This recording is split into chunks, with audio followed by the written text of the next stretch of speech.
한 주간 동안 평안하셨습니까? 이제 날씨가 조금씩 더워지는 것 같습니다. 아무쪼록 이 코로나 시대에 건강 조심하시기 바랍니다. 아마 작년부터 가장 사람들의 관심에 올라가는 단어가 바로 건강이 아닐까, 그런 생각이 듭니다. 오늘은 우리가 마태복음 18장 21절부터 35절의 말씀을 함께 보려고 하는데, 제목은 왜 용서해야 하는가? 왜 우리는 용서해야 할까요? 자, 그 제목을 가지고 우리 함께 말씀을 나누려고 합니다. 오늘 말씀에는 베드로가 등장합니다. 베드로가 예수님께 여쭙고 있죠. 21절 말씀 보면, 주여, 내 형제가 내게 죄를 지으면 내가 몇 번이나 그를 용서하리이까? 7번까지 하리이까? 당시 유대인들은 회개하면 한 3번 정도까지는 용서해 주겠다, 이런 생각이 있었습니다. 어찌 보면 똑같은 일을 저지르고 3번 이상 용서를 구하는 것은 이미 상습적인 모습이기에 더 이상 용서가 필요 없다고 생각이 들만합니다. 특별히 우리 지금도 뭐 음주운전과 관련되어서 그런 비슷한 룰이 있지 않습니까? 그러나 주님께서는 이렇게 말씀하십니다. 7번까지가 아니라 70번씩 7번까지 용서하라 라고 응답하십니다. 이는 용서에는 한이 없다, 어떤 경계를 두지 말고 한계 없이 용서하라, 이런 말씀입니다. 사실 전문가들은 일상의 삶에서 이 용서라는 것, 이것은 우리의 마음과 육체에 큰 유익을 준다고 분명히 말하고 있습니다.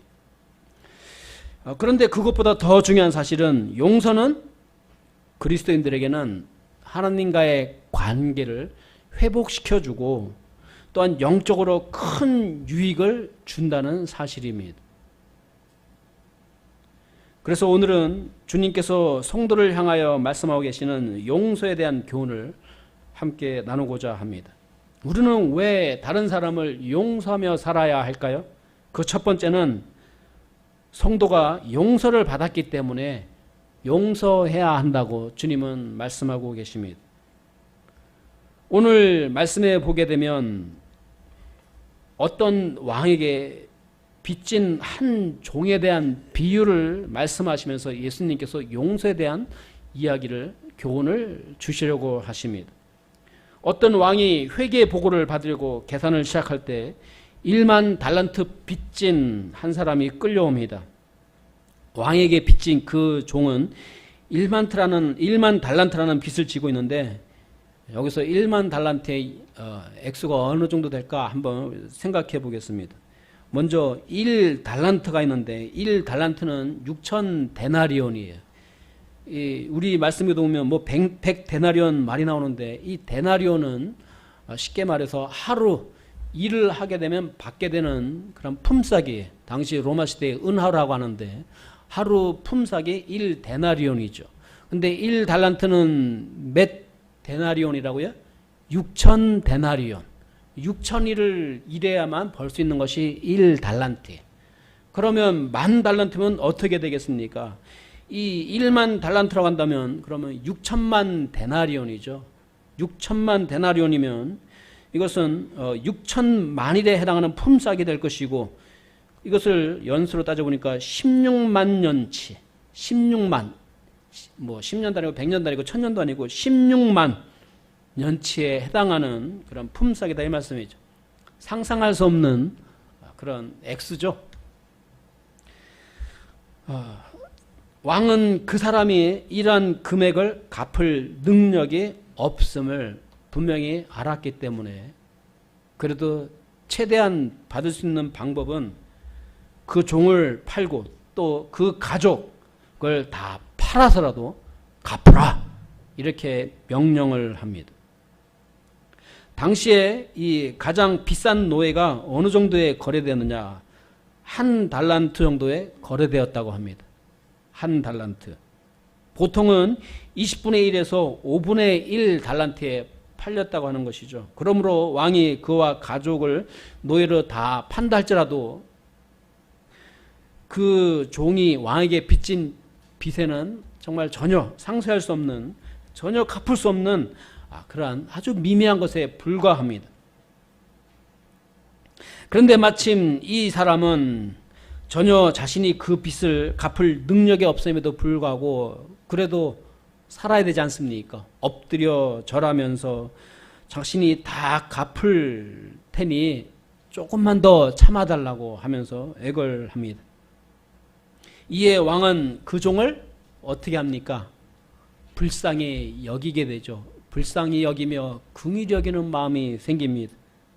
그래서 그 종을 불쌍히 여기고 그 빚을 모두 다 탕감해 주었습니다. 그래서 마태복음 18장 27절 말씀 보면 이에 그 종의 주인이 불쌍히 여기는 마음을 가지고 그를 풀어주며 그에게 그 빚을 용서해 주니라. 엄청난 일이 벌어진 것이죠. 왕은 종의 빚을 용서하여 그 사람이 빚으로부터 자유롭게 되도록 허락한 것을 보게 됩니다. 빚은 사실 사람을 얽매이게 하죠. 그렇지 않습니까? 쉽게 말해서 종이 되게 하는 것입니다. 빚진 자는 채주에게 매인받아 자유를 잃어버릴 수밖에 없습니다. 특별히 고대 사회에서는 빚진 자는 갚을 것이 없다면 자신의 몸이나 가족을 팔아서라도 그 빚을 갚아야 했습니다. 그러므로 10,000달란트의 빚을 탕감받은 자는 그것을 탕감받았기 때문에 그는 정말 헤아릴 수 없는 무제한의 은혜를 왕으로부터 입게 된 것이죠. 여기서 예수님이 말씀하시는 빚진 자의 의미는 무엇일까요? 지금 예수님은 10,000달란트 빚진 자에 대한 비유의 말씀을 제자들에게 들려주고 계신 것이죠. 그 비유를 들려주신 이유가 무엇이죠? 베드로가 제가 내 이웃사람 누군가 나를 죄를 범했는데 그 사람을 내가 몇 번까지 용서해 줄까요? 우리 유대인들은 3번까지 정도만 용서한다고 하는데 저는 한 7번 해줄까요? 어쩌면 7이라는 숫자는 완전한 숫자이기 때문에 7번 정도면 더 이상 용서를 하지 않아도 될까요? 라고 묻는 거 아니겠습니까? 그런데 예수님은 아니죠. 용서에는 뭐가 없다고요? 한계를 지어두어서는 안 된다라고 분명히 말씀하시면서 지금 10,000달란트 빚진 자에 대한 비유를 들려주신 것을 보게 됩니다. 그렇다면 여기서 우리는 빚진 자의 의미는 무엇일까? 도대체 왜 예수님은 이런 빚진 자의 그런 비유를 말씀하고 계실까? 비유의 말씀에서 10,000달란트의 빚을 진 사람은 따지고 보면 평생 갚아도 갚을 수 없는 빚이라는 것을 예수님이 염두에 두고 말씀하셨다는 사실입니다. 여기서 빚진 자는 죄로 인하여 벗어날 수 없는 이 종된 영적 상태를 말씀하고자 하시는 것이죠. 왕이 긍휼히 여겨서 그러나 그 사람의 빚을 탕감하여 주었다는 것은 도저히 인생 속에서 갚을 수 없는 그런 죄의 값을 누가 해결해 주셨다고요? 하나님께서 메시아를 통해 용서해 주셨음을 말씀하고자 하시는 것입니다. 우리는 하나님 앞에서 죄로 인하여 형벌 아래 있던 죄인이었어요. 성경에서는 죄의 싹은 뭐라고 말하고 있습니까? 죄에 대한 대가는 죽음이라고 말씀하고 있습니다. 이 죽음은 어떤 죽음일까요? 사실은 모든 죽음을 다 포함하고 있습니다. 이 세상에 죽음이 왜 왔느냐? 죽음이라는 것은 즐거운 것이 아니라 고통스러운 것이죠. 생로병사지 않습니까? 죽음에 이르는 과정은 고통스러운 과정입니다. 그래서 사람들은 인생을 고난이라고 표현하는 것이죠. 아무리 살아도, 아무리 똑똑하게 살아도, 아무리 미련하게 살아도 다 어디에 함께 종착역에 이르게 됩니까? 죽음이라는 종착역에 이르게 된단 말이에요. 아무리 똑똑하게 살고 성실하게 살아도 죽음의 문 앞에 이르게 되고, 아무리 불황당처럼 살아도 저 사람도 어디 앞에 이르게 됩니까? 똑같이 죽음 앞에 이르게 된다는 사실이죠. 왜 모든 인생은 죽음 앞에 이르게 될까요? 그것은 죄에 대한 대가였음을 성경은 분명히 말씀하고 있습니다. 죄로 인하여 죽음이 온 것이죠. 그런데 우리 인생은 눈앞에 보이는 죽음밖에 볼 수 없습니다. 장례식을 치르며 살아가는 가족을 떠나보낼 때 우리는 슬퍼합니다. 그러나 그것으로 끝나는 것이 아니죠. 여러분, 장례식장 가서 우리가 경험해 보지만 사람들은 다 한결같이 어디 가기를 기대합니까? 이 세상에서 고생했으니 부디 좋은 곳에 가셔서 천국에 가셔서 편히 씻어서 행복하셔서 그렇게 기대하지 않습니까? 그것이 가장 큰 위로가 되지 않습니까? 우리는 본능적으로 알고 있는 것이죠. 죽음으로 인생이 끝나는 것이 아니에요. 죽음으로 인생이 소멸되는 것이 아니고 우리는 영적 존재이기 때문에 이 영혼이 가야 할 곳이 있음을 알고 있다는 사실입니다. 히브리서 9장 27절 말씀은 한 번 죽는 것은 사람에게 정해지신 것이요. 이미 한 번 죽는 것은 모든 사람이 알고 있듯이 이미 정해져 있지만 그 후에는 하나님의 심판이 있다. 하나님께서 우리 인생을 앞에 놓고 계산하실 때가 있다라고 말씀하고 있습니다. 그래서 죄의 문제가 죄의 종노릇하고 죄의 문제가 해결되지 아니한 사람은 영원한 불못에서 지옥에서 고통당할 것임을 영원한 고통 속에 살아야 할 것임을 성경은 말씀하고 있습니다. 이것을 둘째 사망이라고 하죠. 그래서 죄에 대한 대가, 육신의 죽음과 영적 죽음은 무엇이냐 따지면 육신의 죽음은 인간관계의 분리라고 할 수 있습니다. 영적 죽음은 하느님과의 관계 분리라고 할 수 있습니다. 결국은 육적 죽음을 통해서 영적 죽음을 통해서 죽음에 이르게 된다면 이거보다 비참한 인생은 없는 것이죠.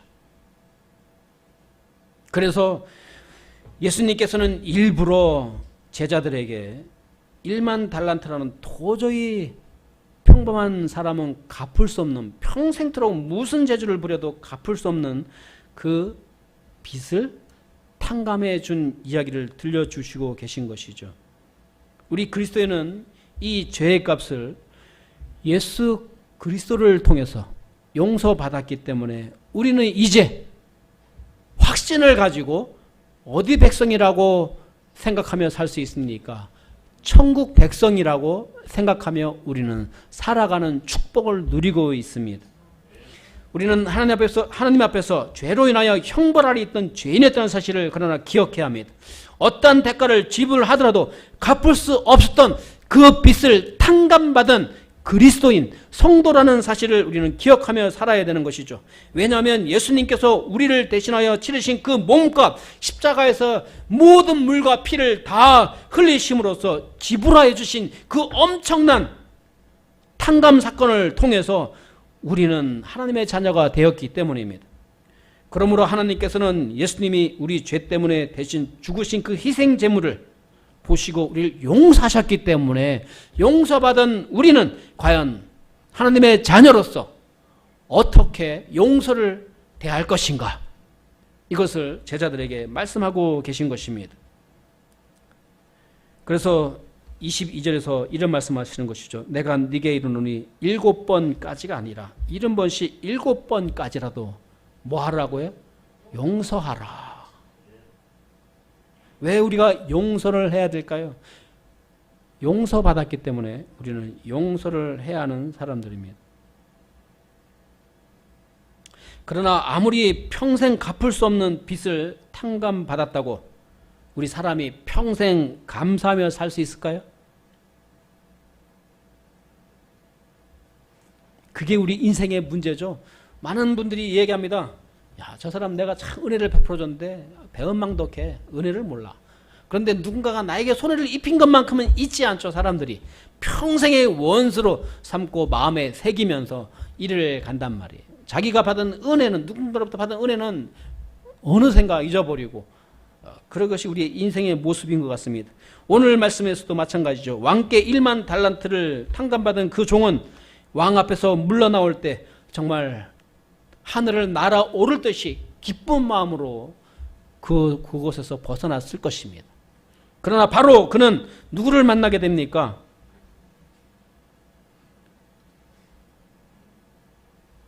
바로 100데나리온 빚진 자를 만나게 됩니다. 여러분, 100데나리온이면 어느 정도 품삯이라고요? 100일밖에 안 되는 품삯이에요. 그래서 이 그를 붙들어서 멱살을 잡고는 네가 빚진 것을 내게 갚으라, 빚 갚아 하면서 멱살 잡고 난리가 났어요. 여러분, 조금 전에 이 사람은 무엇을 탕감받은 사람이에요? 평생 갚을 수 없는 엄청난 빚을 탕감받은 사람이에요. 그런데 나와서는 겨우 한 3달 정도 일하면 갚을 수 있는 얼마 되지 않는 그 액수를 참지 못하고 멱살을 잡고 갚으라고 난리를 치고 있는 것이죠. 그래서 이 100데나리온 빚진 자가 간청하여 이릅니다. 나를 참아주게. 내가 자네에게 다 갚겠네. 이것은 충분히 갚을 수 있는, 사람이 사람에게 갚을 수 있는 그런 빚이란 말이에요. 그러나 이 사람은 차갑고 단호하게 단번에 요청을 거절합니다. 그에게서 어떠한 긍휼의 마음, 그 친구를 정말 불쌍히 여기는 그 어떤 마음도 우리는 발견할 수가 없습니다. 결국 그는 그를 빚을 갚을 때까지 감옥에 가둔다는 말씀이 30절에 나오죠. 여러분, 아까 탕감받은 그 사람이 그런 행동을 할 수 있다고 도저히 믿겨지지 않죠. 그렇지 않습니까? 그런데 왜 예수님은 구태여 이런 비유의 말씀을 제자들에게 말씀하고 계실까요? 왜 우리 그리스도인들에게 이 말씀을 하고 계실까요? 바로 우리가 그런 모습이라는 사실입니다. 엄청난 빚을 탕감받았음에도 불구하고 아무것도 아닌 것 가지고 티격태격 싸우는 우리들의 모습, 이것을 주님께서는 지적하고 계신 것입니다. 여기서 우리가 분명히 기억할 것은 용서는 용서받은 자가 할 수 있는 은혜의 마음이라는 사실을 기억하시기 바랍니다. 주님의 하나님 용서를 경험한 그리스도인이라면 자신에게 어떠한 상처와 손해를 끼친 사람일지라도 어떤 마음을 가지라고요? 용서하는 마음을 가져라. 용서하라. 이것이 주님께서 우리에게 들려주고 싶은 교훈의 말씀입니다. 그러나 사실 그것은 그리 쉬운 일이 절대로 아니라는 사실도 우리는 인정해야 됩니다. 그것은 어렵습니다. 그렇지 않습니까? 원수를 사랑하는 게 말이 됩니까? 안 됩니까? 도저히 상식적으로 말이 안 됩니다. 그러나 예수님께서 왜 원수를 사랑하라고 하셨을까요? 원수였던 우리를 하나님께서 용서하셨기 때문에. 여러분, 이 세상에 많은 사람들이 살고 있습니다. 돈 많은 사람도 있고 돈이 없는 사람도 있어요. 참 갈수록 빈부격차가 커지는 시대에 살고 있습니다. 그러나 아무리 빈부격차가 크더라도 해결할 수 있는 것이 있고 해결할 수 없는 것이 있어요. 이 세상에 스스로 죽음의 문제를 해결할 수 있는 사람이 있을까요? 아무리 엄청난 부귀영화를 누린다 할지라도 스스로 죽음의 문제를 해결할 수 있는 사람은 아무도 없다는 사실이죠. 그런데 하나님이 세상을 이처럼 사랑하사 독생자를 주셨으니, 예수 그리스도를 우리에게 보내주셨으니 이는 저를 믿는 자마다, 예수님을 믿는 자마다 멸망치 않고 영생을 얻게 하려 하심이라고 말씀하고 계십니다. 뭘 해결해 주신다고요? 예수님을 믿게 되면 죽음의 문제를 해결해 주신다고, 구원받은 자에게 영생을 주신다고 말씀하고 계신 것이죠. 돈이 죽음에서 사람을 구하는 것이 아니라 예수 그리스도의 보혈의 은혜로 말미암아 우리가 그것을 믿고 구원받는다고 성경은 선포하고 있습니다. 그래서 이것이 기쁜 소식이죠. 복음 아니겠습니까? 우리는 이처럼 세상 그 어떤 누구도 갚을 수 없는 그런 엄청난 죄에 대한 대가를 어떻게 했어요? 예수 그리스도의 보혈의 공로로 탕감받아서 용서받아서 이제 하나님의 자녀로 살아가고 있다는 사실입니다. 그러니 이 비유의 말씀이 적절하지 않습니까? 도저히 갚을 수 없는 그 빚을 탕감받은 우리 그리스도인이 과연 세상에서 어떠한 태도를 가지고 이웃을 대하며 살아가야 할 것인가, 분명히 우리에게 말씀하고 있음을 여러분 기억하시기 바랍니다. 둘째로 기억할 것은 우리가 왜 용서를 하며 살아야 할까요? 용서하는 자가 용서받기 때문입니다. 용서는 모든 그리스도인이 실천해야 할 아주 중요한 덕목이죠. 기본적으로 용서받은 그런 성도이기 때문입니다.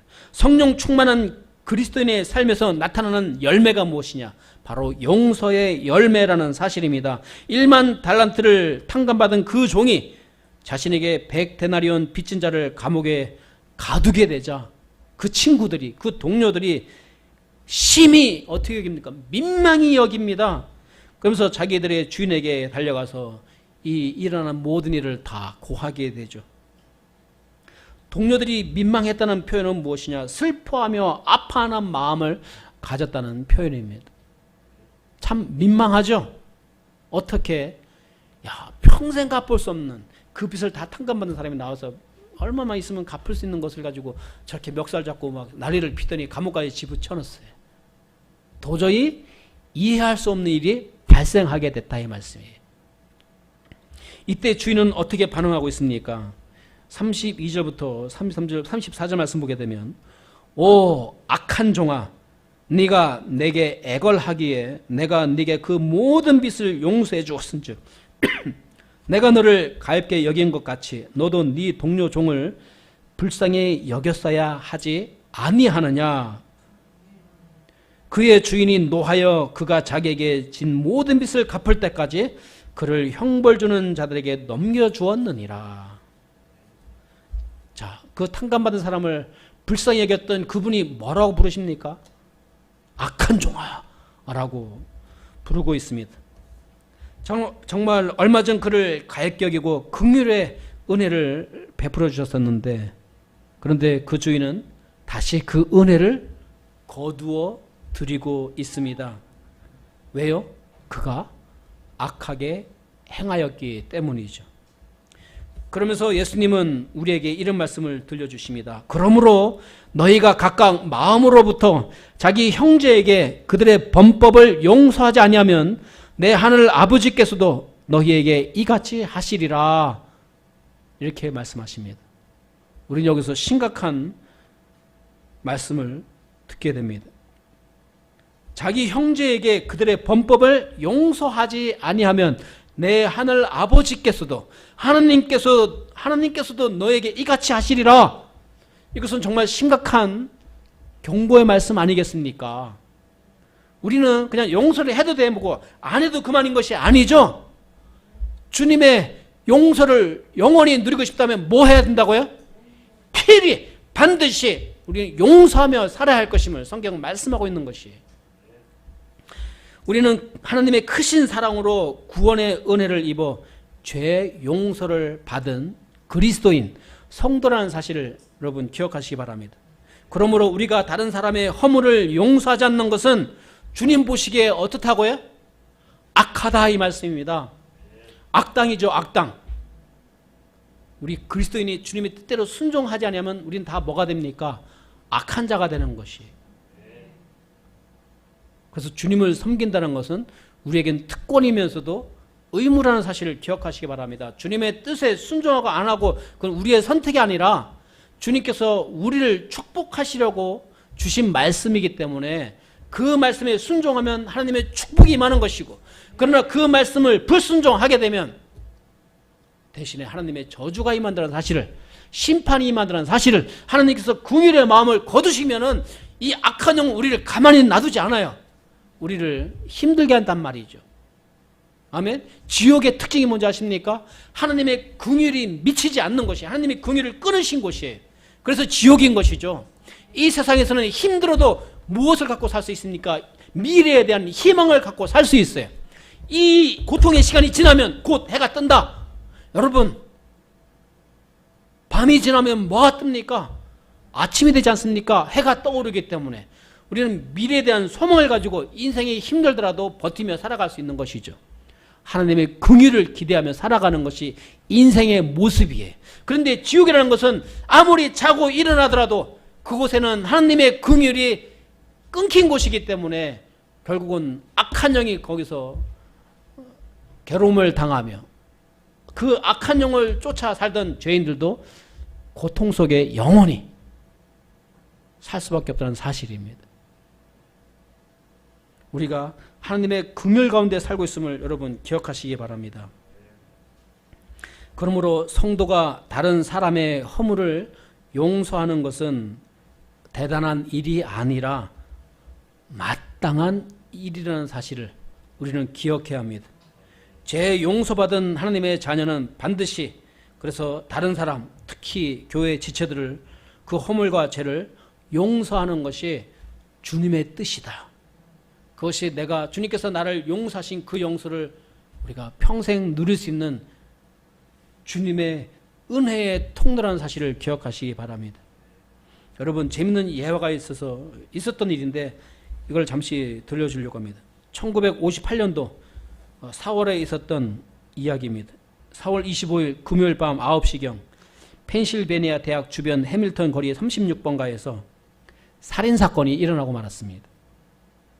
누가 죽었냐면 한국인 유학생 오이노라는 그런 학생이, 당시 26세 학생이 한국에 있는 부모님께 편지를 보내기 위해서 우체통으로 가다가 그만 근처에 숨어있던 11명의 그런 흑인 불량배들에게 둘러싸여서 주먹으로 발로 차이고 흉기에 찔려 그만 그 현장에서 쓰러지고, 이웃의 신고를 통해서 출동한 경찰에 의해 병원에 급히 옮겨졌지만 결국은 숨을 거두고 말았습니다.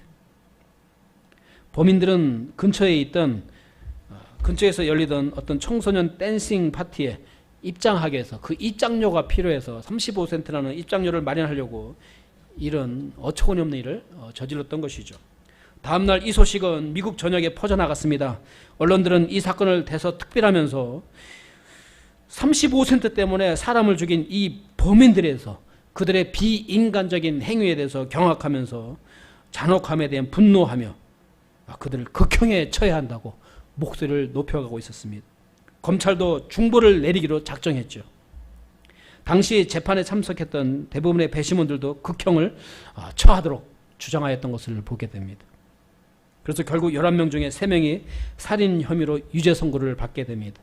시민들은 오 씨의 참혹한 죽음 앞에서 안타까움과 분노를 표했고, 오 씨의 장례식에 참석한 필라델피아 시장도 눈물을 흘리면서 말을 잇지 못했다고 합니다. 그런데 필라델피아 시장에게 한 통의 편지가 날아왔습니다. 오 씨의 아버지 오기병 장로라는 분이 한국에서 보낸 편지였습니다. 아들을 죽인 범인에게 최대한 관대한 판결을 내려줄 것과 이들을 위해 가족이 모금한 돈 500불을 보내기로 했다는 그런 내용의 편지였습니다. 그 간략한 내용을 조금 읽어보드리면, 이런 내용이 있습니다. 하나님께서 우리의 슬픔을 승화시켜 기독교적 소망을 주신 것에 감사합니다. 인호의 사망 소식을 들었을 때 믿을 수가 없었고 큰 충격과 비탄에 빠졌습니다. 하지만 살인자들의 구원받지 못한 영혼과 인간성 마비에 대해서도 슬프게 생각합니다.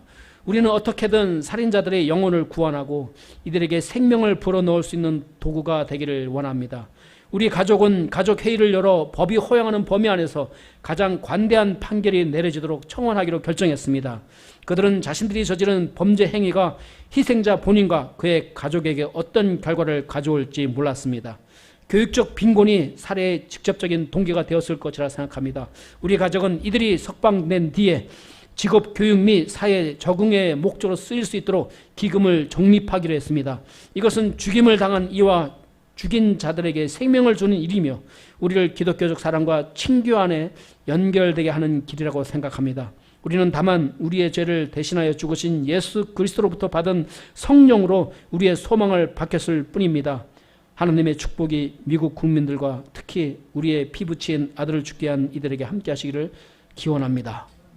이런 편지 내용이었어요. 이 편지에 또 미국 사회는 다시 한번 들썩였습니다.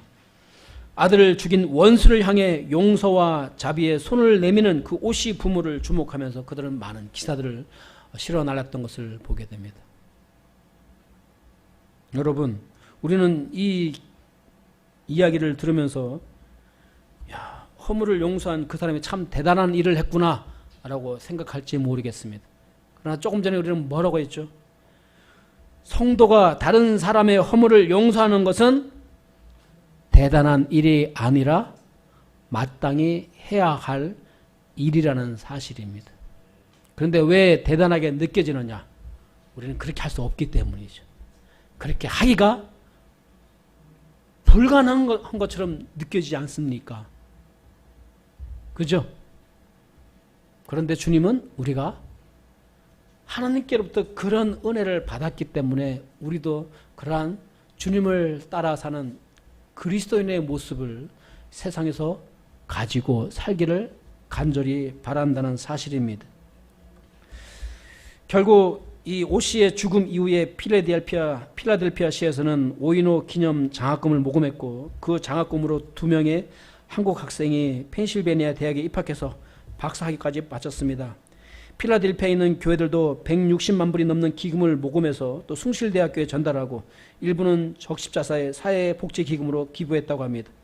1962년에는 미국 장로교회가 이 사건을 바탕으로 한국에서 온 편지라는 영화를 만들어 5천 곳이 넘는 미국 교회에서 상영하기도 하고 또 범인 중 한 명은 훗날 오 씨의 부모님에게 편지를 보내어 용서를 구하기도 했다고 합니다. 이는 한 성도가 아들을 폭행해 죽인 미국인을 용서하고 은혜를 나눔으로써 그 사랑의 감동이 여러 모양으로 흘러 넘쳐서 수많은 사람들에게 감동을 준 바로 그리스도인의 사랑의 모습을 우리가 엿볼 수 있습니다. 자, 용서받았지만 용서할 줄 몰랐던 종은 결국 어디에 갇히게 됩니까? 감옥에 갇히게 됩니다. 받은 은혜를 다시 잃었던 것이죠. 그래서 주님은 우리에게 분명히 말씀하고 계십니다. 너희가 각각 마음으로부터 자기 형제에게 그들의 범법을 용서하지 아니하면 내 하늘 아버지께서도 너희에게 이같이 하시리라. 아멘. 이걸 심각하게 받아들여야 됩니다. 우리가 진심 어린 마음으로 형제를 용서하지 아니하면 우리 주님께서도 우리를 용서하지 않으실 것이라고 정말 충격적인 말씀을 하고 계시죠. 예수님께서는 산상수훈에서 바로 마태복음 6장 14절 15절에서 말씀에서도 똑같이 말씀하셨습니다. 너희가 사람들에게 그들의 범법을 용서하면 너희 하늘 아버지께서도 너희를 용서하시려니와 너희가 사람들에게 그들의 범법을 용서하지 아니하면 너희 아버지께서도 너희의 범법을 용서하지 아니하시리라. 그만큼 용서가 우리에게 얼마나 중요한지를 주님께서 강조하고 계시는 사실입니다. 우리가 다른 사람의 죄와 허물을 용서하지 않는다면 하나님도 우리의 죄와 과실을 용서하지 않겠다라고 경고하고 계신 것이죠. 우리는 육신을 가지고 살고 있기 때문에 구원을 받았다 할지라도 죄에서 완전히 자유롭지는 못합니다. 우리는 여전히 죄를 짓고 누군가에게는 피해를 주고 살아갑니다. 육신을 가지고 있기 때문에 구원을 받았다 할지라도 우리는 죄에서 완전히 자유로울 수 없습니다. 그만큼 우리는 연약한 존재라는 사실입니다.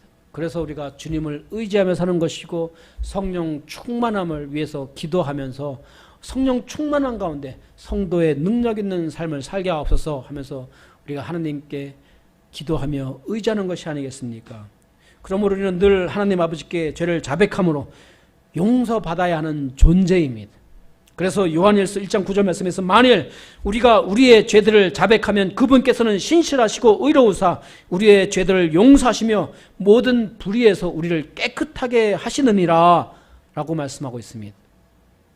주님은 신실하시고 의로우시기 때문에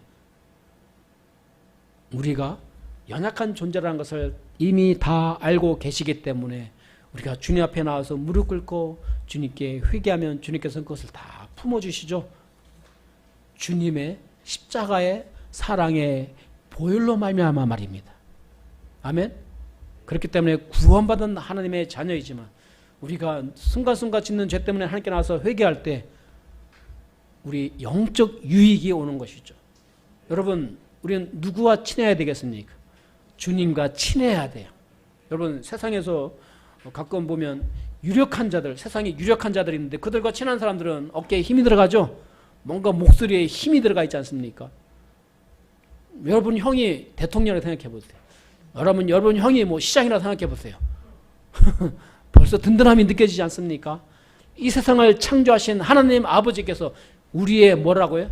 아버지이심을 기억하시기 바랍니다. 그렇기 때문에 주님의 능력을 우리는 언제든지 힘입을 수 있는 능력 있는 성도라는 사실을 기억하고 주님께서 우리에게 지금 말씀하고 계시는 이 용서도 우리가 충분히 감당할 수 있음을 기억하시기 바랍니다. 아멘. 이것은 누구에게 있는 특별한 일이 아니라 우리 성도에게 있는 마땅한 일이라는 사실을 기억하시기 바랍니다. 하나님이 우리의 죄를 용서하지 않으신다면 우리는 하나님과의 관계가 막히게 되고 기도 응답도 받지 못할 것이고 또한 성령 충만한 은혜도 누릴 수 없습니다. 그렇기 때문에 자기 자신을 위해서라도 뭐하며 살자고요? 용서하며 살자. 우리의 형제 자매를 진심으로 용서하며 살기를 원합니다. 그리고 용서를 통해 내 마음을 사로잡고 있던 그러한 부정적 감정, 원망과 분노로부터 해방될 때 내 마음은 긍정적 감정을 갖게 돼. 주님께서 원하시는 마음을 가지고 우리는 세상을 살아갈 수 있단 말이에요. 이야기면 어떤 마음으로 세상을 사시렵니까? 마귀가 주는 부정적 감정으로 인생을 사시겠습니까? 아니면 주님께서 주시는 긍정적 마음으로 세상을 살아야 되겠습니까? 인생은 뭐에 달려 있다고요? 마음 먹게 달렸죠? 주님이 주시는 그 마음으로, 긍정적 마음으로, 믿음의 마음으로, 주님의 능력을 힘입는 그런 믿음으로 이 세상에서 누구보다도 승리하는 능력 있는 성도의 삶이 되기를 간절히 소망합니다.